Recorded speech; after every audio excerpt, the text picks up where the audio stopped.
Hi, I'm Colleen Hiscock, the owner and chef at Java Jack's in beautiful Rocky Harbor, Newfoundland and Labrador.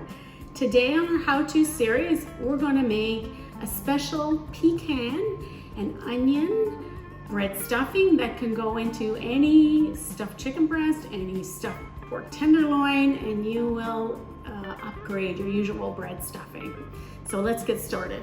What we're going to use is some pecans. I've got here about a half a cup. I've got an onion. We're going to use about half of that. I've got 2 garlic cloves, add some flavor. We're going to chop up some parsley, about a tablespoon, season with salt and pepper. We're going to grind up some leftover bread that I put in the freezer, and we can utilize it for this.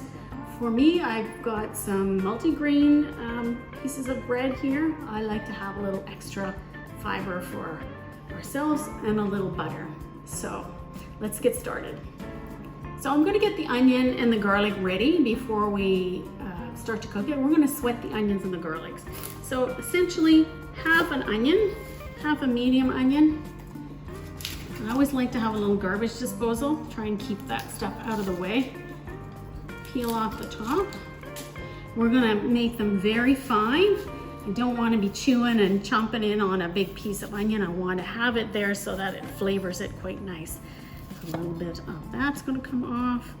So very, very small dice is what we're going to do. Voila. And the success for chopping an onion really has to do with how sharp your knife is. And it's important to have the knife pretty sharp. Okay, so that's all we're gonna do. You can see how nice and small those are, and we're gonna sweat those. Okay, and now we're gonna do the garlic. And the garlic needs to be minced even that much finer. Most people scrape their boards with their knives. I wanna make sure and preserve my knife edge. Okay, so garlic, we're just gonna give it a little tap, and then that releases the outside of the garlic shell. Take it off this outside. Usually they come off a little easier, but don't worry about it.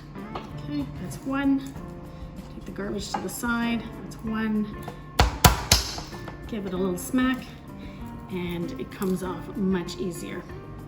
I have seen some little gadgets where you roll it off to the side. Those are great too. I've tried those as well. Those are nice. Okay, taking off the little end. I don't want to be chomping into that. And we're just going to finely chop this up. Nice and fine. Look how little tight, just nice little small slices. Okay, and we're going to chop this again. Nice and fine. And now I'm going to go on the edge of my knife and really give them a good release of the flavor. Okay, so now we're going to go and sweat these. Okay, I'm going to add a little butter, and I'm going to turn on my pan.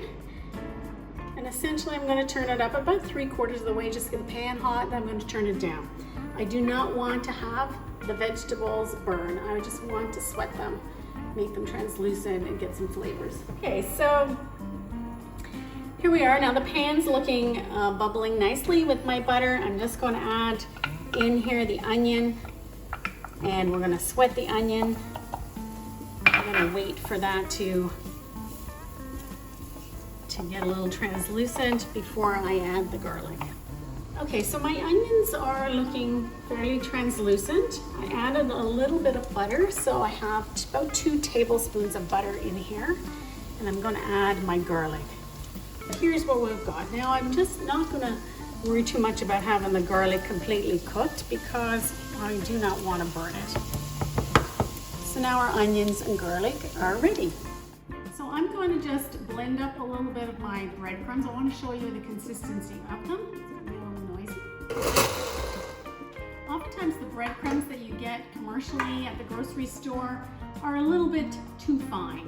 I want to be able to have this type of consistency. So this type of consistency. So some crumb, but a little bit of texture in here as well. I only need about a cup, so I'm just going to blend up a few more. Okay, so we're going to put the onions and the garlic into the breadcrumbs here, and you can see the butter and everything's going in. This is really great. Okay, so that's ready to go. Now we're going to add some parsley and some pecans into this with some salt and pepper.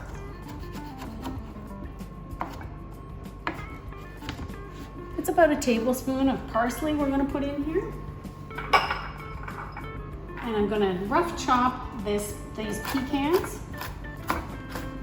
I wouldn't chop them in the blender because I want some of these pieces. I don't want too many fines in there. I want some distinct and be able to control the piece size. So again, because it's going as a stuffing, I want to be able to have some distinct pieces. For every bite you're going to get, every bite of stuffing, you're going to get some pecans. So we have some here. Put that in. Chop the rest of them. There's a lot of pecans. If you don't like too many pecans, the flavor will go through the meat lovely. But if you don't like too much, just go with half the amount. So in here, I have pecans, the parsley to add a little green color. I've got some bread, crumbs, the onions, and the garlic, all set to go. We're going to add some cracked pepper. Really season it up nice. Okay, and some fresh ground sea salt in here. And we're going to taste it, make sure that it tastes pretty good. So we have to taste it now. And that's just perfect. Now it's ready to go into either a stuffed chicken breast or our pork tenderloin. So that's it for this how-to session. I'm Colleen. Bon appetit.